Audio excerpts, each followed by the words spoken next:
যে শোরুম উদ্বোধন করতে জানেন সে ক্রিকেটও ভালো করে বোঝেন। কথাটা কেন বললাম সেটা আগে বলছি। সাকিব আল হাসান বাংলাদেশের ক্রিকেটের পোস্টার বয়। তাকে ঘিরে সমালোচনার শেষ নেই। তিনি হাসলেও দোষ, কাঁদলেও দোষ, আবার স্ট্যাটাস দিলেও। আর যদি বিজ্ঞাপন বা শোরুম উদ্বোধন করতে যান তাহলে তো গেল গেল বলে রব ওঠে। অথচ এই মানুষটি পুরো দলটাকে চাঙ্গা রাখেন, কিভাবে কি করতে হবে সেটা নিয়ে ভাবেন, এরপর নিজেও সেরাটা দিয়ে প্রতিপক্ষকে ঘায়েল করেন। 15 জন ক্রিকেটার, এদের সবাইকে আগলে রাখার দায়িত্ব এখন একজনের, তিনি সাকিব আল হাসান।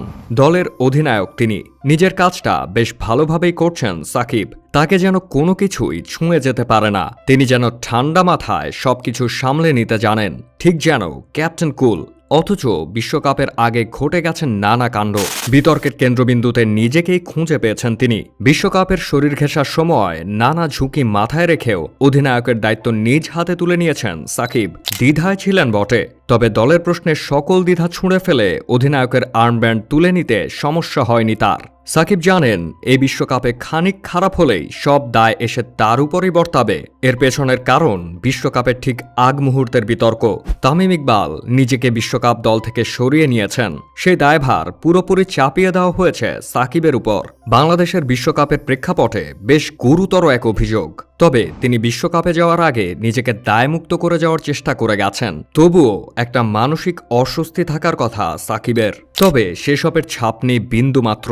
তার ধ্যান ধারণা যেন এবার কেবলই বিশ্বকাপ। বিশ্বকাপ শুরুর আগে অধিনায়কদের মিলন মেলায় নিজের প্রত্যাশার কথাই ব্যক্ত করেছেন দ্ব্যর্থ কণ্ঠে। বিগত বছরগুলোতে বাংলাদেশ বেশ ভালো করেছে, সেই অনুযায়ী সমর্থকদের প্রত্যাশাও বেশি। সেটাই যেন আরও একবার মনে করিয়ে দেন সাকিব আল হাসান। তাতেই প্রমাণ হয় লাল সবুজ জার্সি গায়ে সাকিবকে ক্রিকেট ব্যতীত আর কোনো কিছুই প্রভাবিত করতে পারে না। ওই জার্সি গায়ে চাপালেই অন্য এক চরিত্রে পরিণত হন তিনি। এর আগেও বহুবার বিতর্ক এসে প্রভাবিত করতে চেয়েছিল সাকিব আল হাসানকে, তবে মাঠের সাকিবের তাতে খুব একটা হেলদোল হয়নি। মাঠে তিনি স্থির, ঠিক চীনের প্রাচীর। তিনি জানেন তার কাজটা কি। তিনি জানেন স্রেফ পারফরমেন্সই দিয়ে দেবে সকল সমালোচনা আর বিতর্কের উত্তর। শীতল মস্তিষ্কে তিনি স্রেফ ম্যাচের পরিস্থিতি পর্যালোচনা করে চলেন। সেই মোতাবেক দলকে পরিচালনায় থাকে তার পূর্ণ মনোযোগ। এবারের দলটা অভিজ্ঞতা আর তারুণ্যের মিশেলে দুর্দান্ত। এমন একটা দলের অধিনায়ক হিসেবে সাকিবই সম্ভবত সুযোগ্য।